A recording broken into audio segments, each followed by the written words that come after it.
हरिओम। भक्ति की वाणी 958 958। अभाव में न जाना यह तेरी विशेषता। भाव आने दे, तू नाचेगा ताल ताल पर। भूल जाएगा कि तू भगवान है, ईश्वर है, महान है। अभाव में न जाना यह तेरी विशेषता। भाव आने दे, तू नाचेगा ताल ताल पर। भूल जाएगा कि तू भगवान है, ईश्वर है, महान है।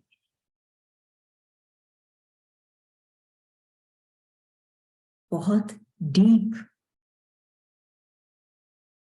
भाव एक भक्त का। भक्ति सिर्फ भजन गाना या कोई श्लोक मंत्र का उच्चारण करना या कोई भाव व्यक्त करना भक्ति नहीं। वास्तव में भक्ति क्या है? भक्ति की चैप्टर है। गुरुदेव हमको समझा रहे कि अभाव में न जाना, कि जिन लोगों का जो प्राणी इस संसार की ओर ही देखते हैं, हर चीज में संसार, घर वाले, संसार वाले, वो हमेशा अभाव में ही रहते हैं। अभाव में न जाना, क्योंकि जो भी संसार से मिलता है वो अधूरा ही मिलता है। और इस अभाव में नचाना, कष्ट पाते हैं, नाचते हैं, थक जाते हैं, फिर भी वो आनंद नहीं आते अभाव के कारण। और अभाव क्यों? क्योंकि उनके विचार सब संसार की ओर है, तभी अभाव। वो तो सिर्फ एक माया है, भ्रम है। जुड़ना है उस सत्य से जो भाव है। यह तेरी विशेषता। ये जो कार्य होते हैं अभाव में, जो आदमी कष्ट पाता है और नाचता है और थक जाता है, ये तेरी विशेषता, ईश्वर का ही किया हुआ खेल है।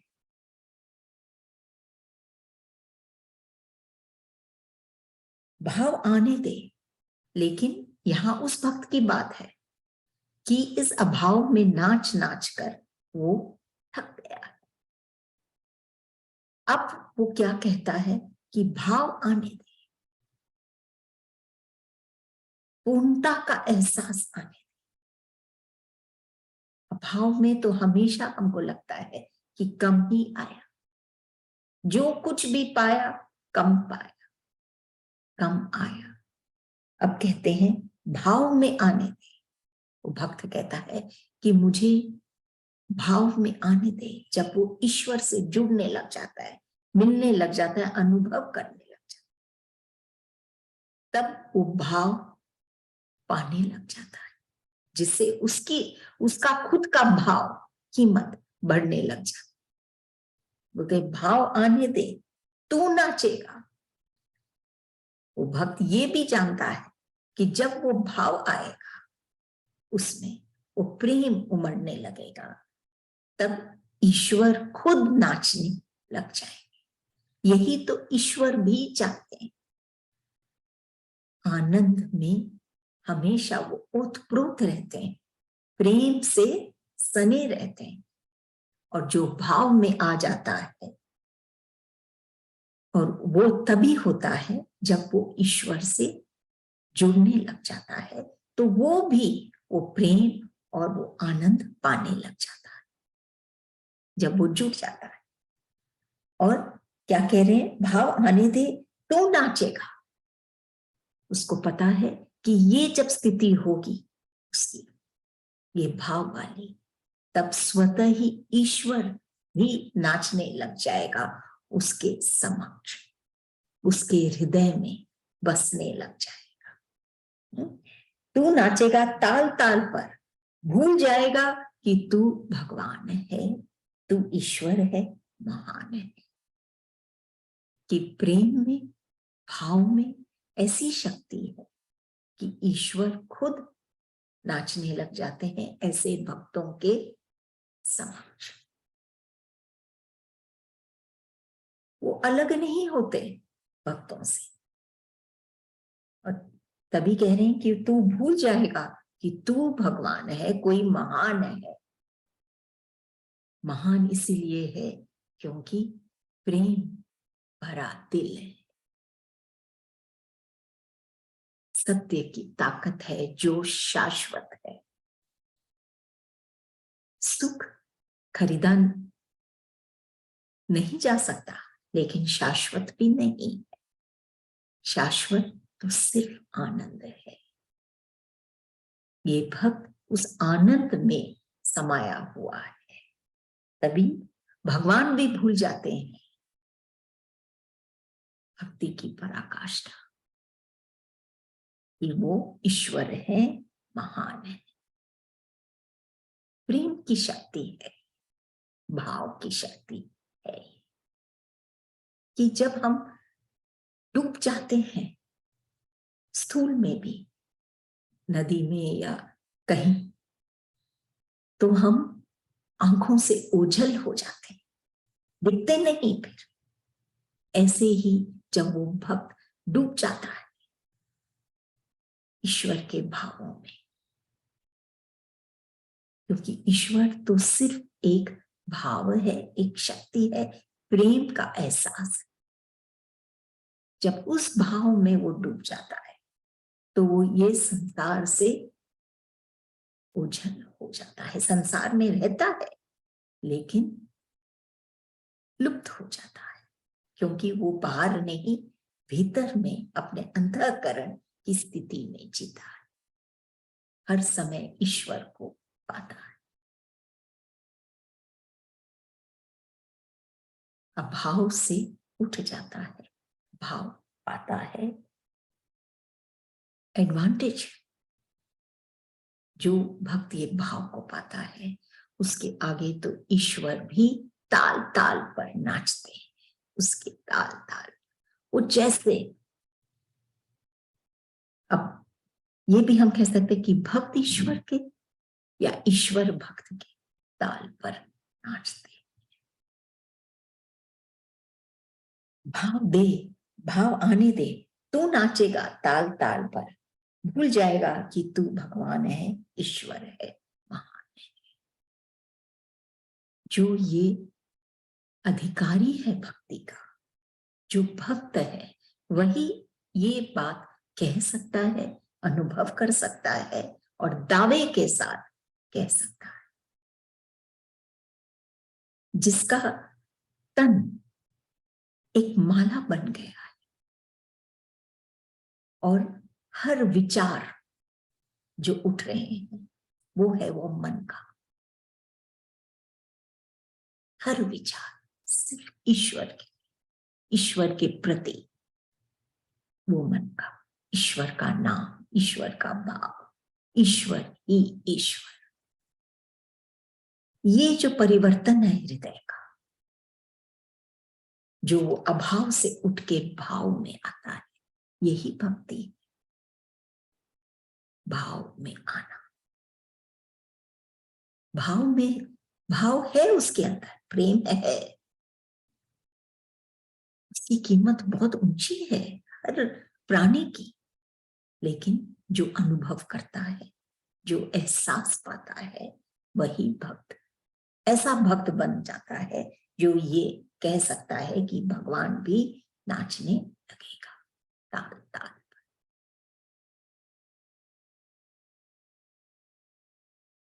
कि उसके चेहरे पे वो बात आ जाती है जो हर एक के चेहरे पे नहीं होती, कुछ विशेष, कुछ खास बात। ये भीतर का जो प्रकाश है उससे वो प्रकाशित होता है, न कि बाहर के चकाचौंध से। अगली वाणी 959। भूले अज्ञान में, भूले ज्ञान में, किंतु तुम तो भूले भटकों को अपनाते हो, मार्ग दिखलाते हो, संत न हो तो। भूले अज्ञान में, भूले ज्ञान में, किंतु तुम तो भूले भटकों को अपनाते, मार्ग दिखलाते हो, संत न हो तो। कि लोग भूले अज्ञान में, कि जिसके पास वो ज्ञान नहीं, वो नॉलेज नहीं, वो अनुभव नहीं, वो ईश्वर से दूर है,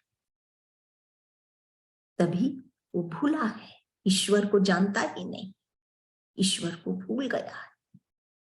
अज्ञान अपने आप को ही समझता है, हर चीज, कई तरह की अज्ञानता है। अपने आप को कर्ता समझना, अपने आप को ही सब कुछ समझना, सर्वस्व, न खुद में ही डूबे रहना, खुदा में नहीं। ऐसे जो अज्ञान है वो दूर हो जाते हैं ईश्वर से और भूल जाते हैं ईश्वर को। लेकिन जो ज्ञानी है, यहां गुरुदेव लिखे, भूले ज्ञान में, वो भी भूल जाते हैं ईश्वर को। कैसे? वो ईश्वर के बारे में जानते हैं, लेकिन ईश्वर से मिलते नहीं, मिल नहीं पाते। सिर्फ ज्ञान है उनको ईश्वर का, और उस ज्ञान के कारण उनमें अहंकार भी बहुत शीघ्रता से आ जाती। तब इसी अहंकार के कारण वो भी ईश्वर से दूर हो जाते हैं, क्योंकि वो अपने आप को अगेन कर्ता मानते हैं, जानकार मानते हैं, ज्ञानी मानते हैं, ईश्वर को सर्वस्व नहीं मानते। तभी वो भी भूल जाते हैं ईश्वर को। तो अज्ञान में और ज्ञान में वो प्राणी ईश्वर से दूर है। ये जितने हम सुनते हैं ग्रंथ हैं, शास्त्र हैं और अनेक पुस्तक हैं, ये सब हमको ईश्वर तक पहुंचा सकते हैं, ईश्वर के बारे में कह सकते हैं, बता सकते हैं, दिखा सकते हैं, लेकिन ईश्वर में मिला नहीं सकते। उसके लिए कुछ खास बात की आवश्यकता है, और वो है प्रेम। सिर्फ ज्ञान अर्जित करके, जानकार बन के ईश्वर के बारे में, ईश्वर का आनंद हम नहीं पाते। ईश्वर को जान जाते हैं, लेकिन वो आनंद में समाने के लिए ईश्वर से प्यार करना पड़ता। तभी भूले अज्ञान में, भूले ज्ञान में, किंतु तुम तो भूले भटकों को अपनाते हो, मार्ग दिखलाते हो, संत न हो तो। लेकिन ऐसी स्थिति में, क्योंकि क्या तो कोई ज्ञानी है या फिर अज्ञानी है, लेकिन दोनों स्थिति में गुरुदेव कह रहे हैं वो ईश्वर से दूर है, तो फिर कैसे ईश्वर को पाए? तब संयोगवश जब एक संत से भेंट होती है, संत के चरणों में बैठने का सौभाग्य अगर वो भक्त पाता है, भक्त इसीलिए क्योंकि ईश्वर की राह पे तो चल रहा है, हो सकता है ज्ञानी भी है, लेकिन फिर भी वो आनंद नहीं पा रहा है। ये संत जब मिलते हैं उसको, तब देखें गुरुदेव भूले भटकों को अपनाते हैं। वो ऐसे जन को, एक तरह से सभी आ गए, ज्ञानी और अज्ञानी, ये दो ही कैटेगरी सब है। और ऐसे जन जो भूले भटके हैं, जो क्योंकि ईश्वर से दूर है, सब कुछ खुद करना चाहते हैं, ये उनका भ्रम है, कष्ट पाते हैं, ऐसे जनों को वो अपनाते हैं। वो संत, वो नहीं देखते कि ये अज्ञानी है कि ज्ञानी है कि कैसा है। जो ज्ञानी है जो अहंकार से में जो फूल रहा है, इतना प्रेम देते हैं कि वो उस अहंकार से मुक्त हो जाता है, धीरे धीरे मुक्त हो जाता है, जब वो वास्तविकता को जानने लग जाता है कि वास्तव में ईश्वर ही है जो सब कुछ करते हैं और कुछ भी करते हैं। सबसे खास बात है कि वही वो आनंद प्रदान करते हैं, और अगर अज्ञानी है तो उसको भी वो प्यार देते हैं, ज्ञान देते हैं, प्यार का अनुभव कराते हैं कि वो ईश्वर से दूर नहीं रह पाता। फिर भूले भटकों को अपनाते हो, मार्ग दिखलाते हो कि ऐसे चलना है, तुमको इस राह पे चलना है, तो जीवन का आनंद, जीवन के सफर में वो आनंद पा सके। हो संत न हो तो, क्योंकि वो संत है। संत की विशेषता कि वो ज्ञानी को, अज्ञानी को, सबको मार्ग दिखाते हैं। जो भटक गए हैं, हो गए हैं,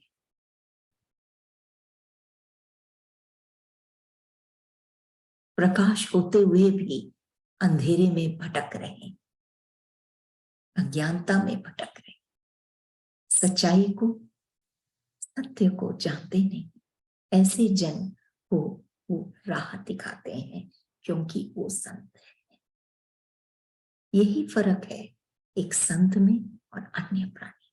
वो सबका कल्याण चाहते हैं, वो सबको वही देते हैं जो उनके पास है, वो प्रेम का खजाना, ईश्वर का आनंद, ईश्वर का मिलन।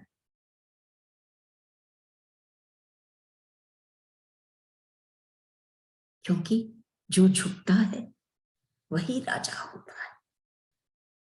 तभी हम देखते हैं विष्णु भगवान के मंदिर में भी हम सिर झुकाते हैं तो वो हमको ताज हमारे सिर पर रखा जाता है।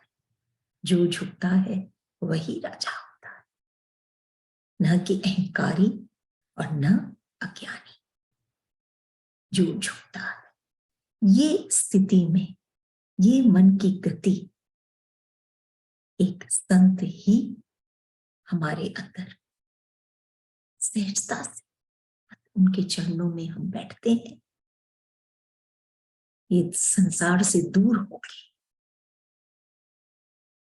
उनको हम मौका देते हैं, तब वो हम देखते हैं कि किस तरह से वो हमको इस राह पर चलाते हैं, मार्ग दिखाते हैं कि हम भक्ति की राह पे चल रहे हैं, तो जो हमारा लक्ष्य है वो हम पा सके।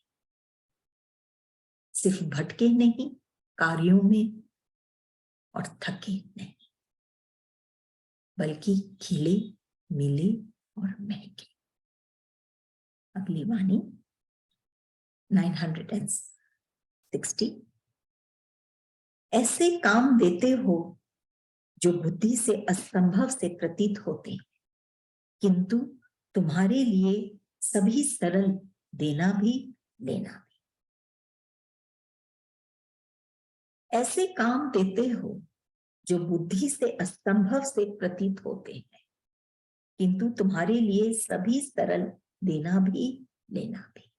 किसके लिए देना भी और लेना भी सरल? उस प्रभु के।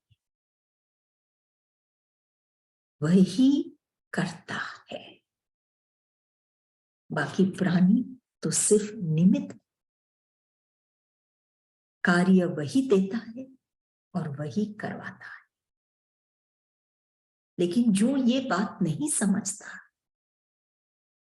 जो भ्रमित है कि वो खुद कर रहा है, तो उसके लिए, जो बुद्धि से करना चाहता है, उसके लिए ये जीवन एक बहुत बड़ी कष्टपूर्ण या समस्या हो जाती है।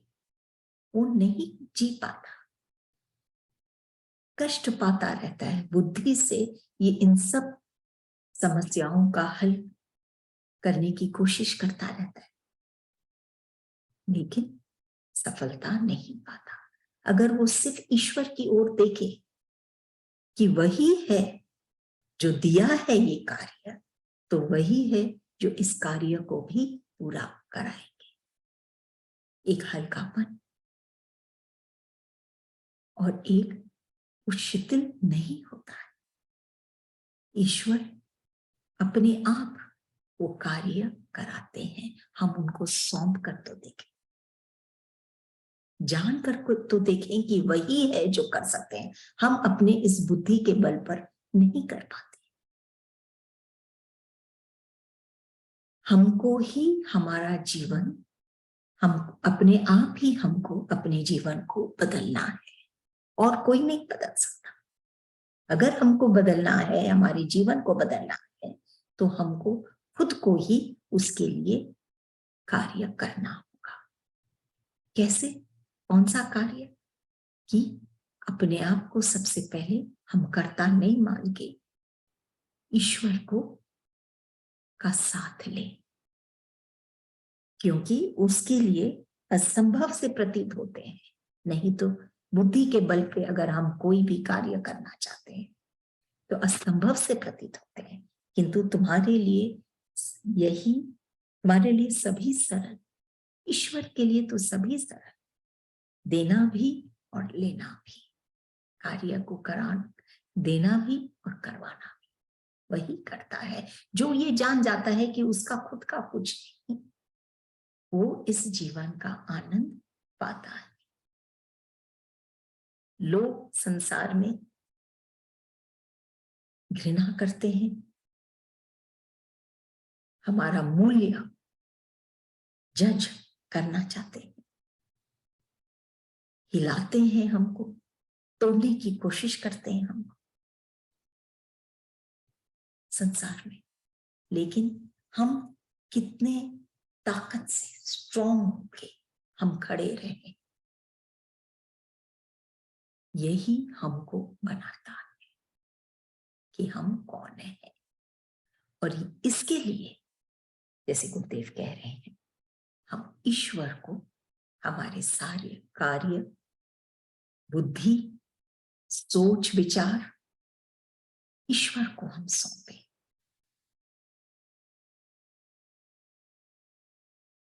तब हम सहजता से अपने जीवन को सुंदर बना सकते हैं, और जो काम बुद्धि के बल पर असंभव लग रहा था, वो सब काम सहजता से बनते रहेंगे। अगली वाणी 961। नाच उठी मीरा, कृष्ण का दिल नाचने लगा। प्रकाश में वह मीरा के साथ नाच न सका, यही हुक थी दिल में। नाच उठी मीरा, कृष्ण का दिल नाचने लगा।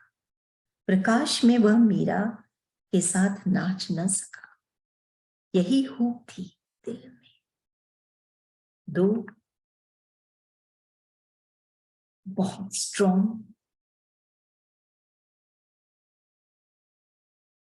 कैरेक्टर, एक मीरा और दूसरे कृष्ण।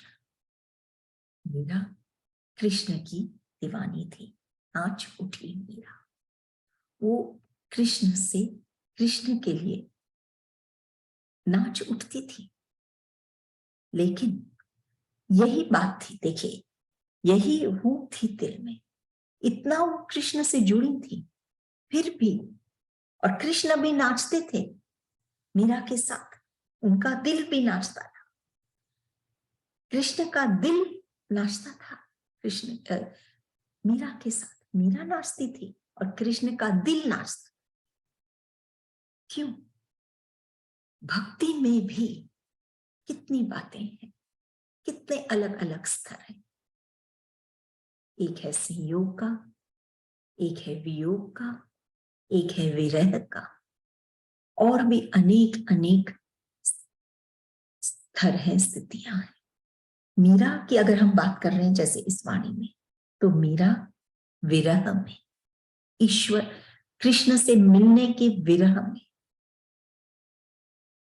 ही डूबी रहती थी, जुड़ती थी दिल से विरह में। कब मिलेगा कृष्ण, कब हम कृष्ण के दर्शन करेंगे, विरह में। इसलिए कृष्ण दूर बने रहे। उनका दिल नाचता था। अगर वो ईश्वर कृष्ण से मिल जाती, अपने हृदय में उनको पा जाती, अपने दिल में, तो फिर उनमें इतनी शक्ति थी उनके प्रेम में कि कृष्ण प्रत्यक्ष आके नाचने लगता मीरा के पास। लेकिन कृष्ण का खाली दिल नाचता था, वो खुद प्रत्यक्ष, जैसे प्रकाश में मीरा के साथ नाच न सका, प्रत्यक्ष आके कृष्ण नहीं नाच सके। ये दिल से दिल की बात, बस वही रह गई, प्रत्यक्ष में नाच न सका। यही हुक थी दिल में, कृष्ण के दिल में यही हुक थी कि हम कैसे पुकारते हैं ईश्वर। हर चीज में देखिए कितनी बारीकी है। हम पुकार रहे हैं विरह में कि हम समा गए हैं उनमें, या वो समा गया है, इतना हम समा गए हैं कि वो ईश्वर ही समा गए हमारे दिल में। ये सब अलग अलग स्थितियां हैं। वो नाचती थी विरह में। अगर मिलन की बात होती तो फिर कृष्ण को प्रत्यक्ष आके नाचना पड़ता, ईश्वर मीरा को दर्शन देना पड़ता। और यही होप थी कृष्ण के दिल में, वो वही चाहते थे। क्यों वो मीरा अपने आप को मेरे से दूर समझ रही है, मैं तो उसके दिल में ही रहता हूं। मिले, खिले, विरह की बात की।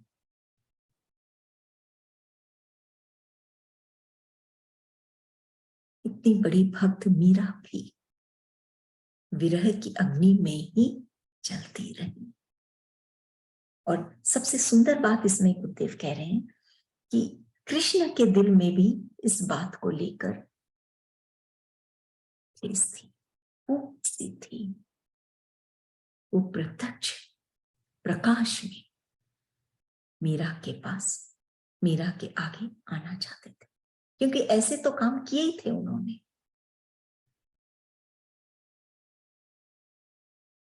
मीरा के लिए जो असंभव थे,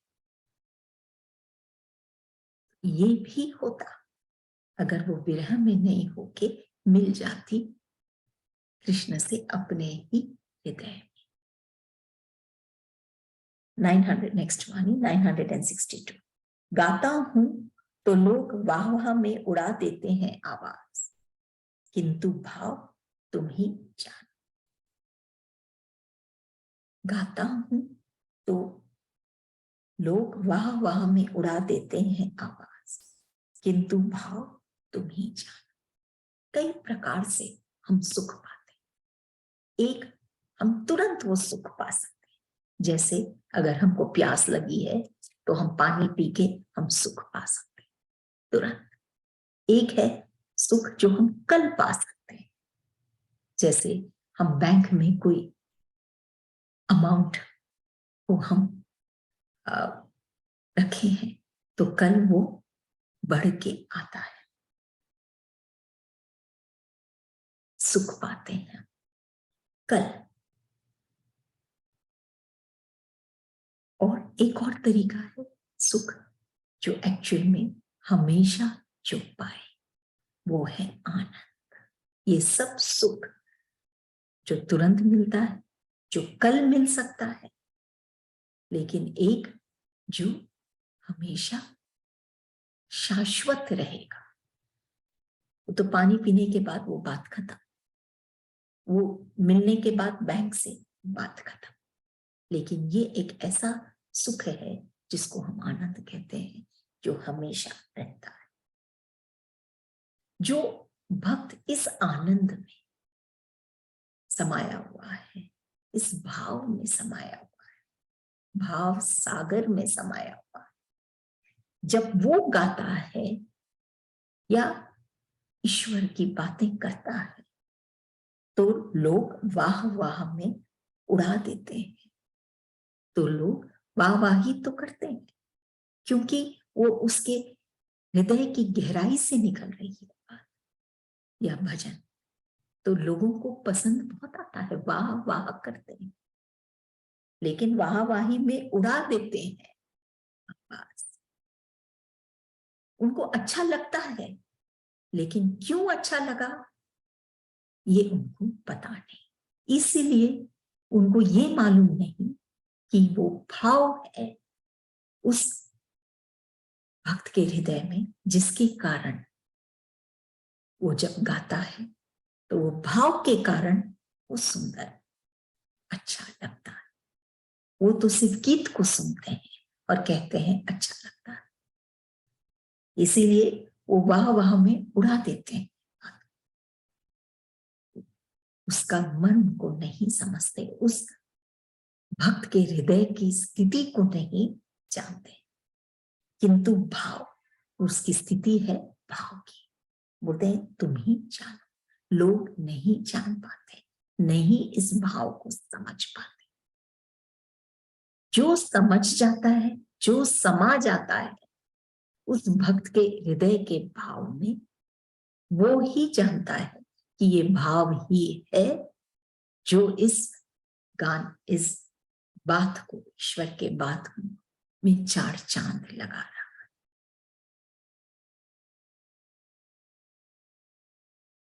और उसमें ऐसी ध्वनि है कि वो गीत समाप्त होने के बाद भी उस भक्त को, जो इस भाव को जान समाया है, जो भाव का अनुभव किया है, वो फिर भी उसके भीतर, उसके हृदय में वो गूंजती रहती, न कि गाना खत्म हुआ और बात उड़ गई, बल्कि वो हमेशा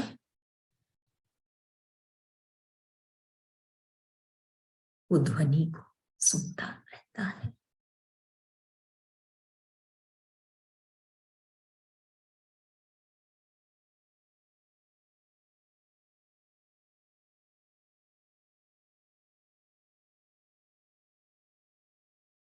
और भी कई है सुख,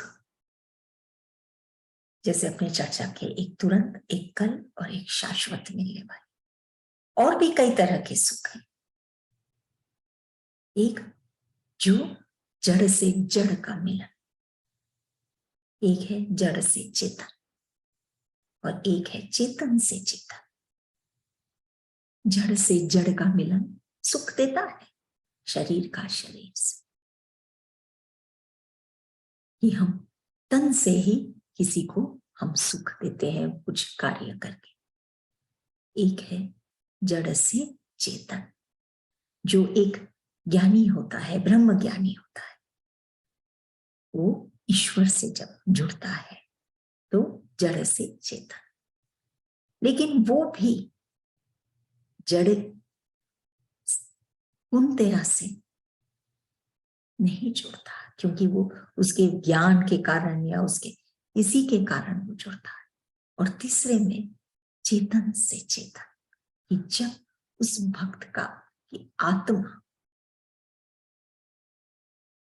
परमात्मा से मिलता है, तब वो जो सुख पाता है वो अद्भुत है, वो आनंद अद्भुत है।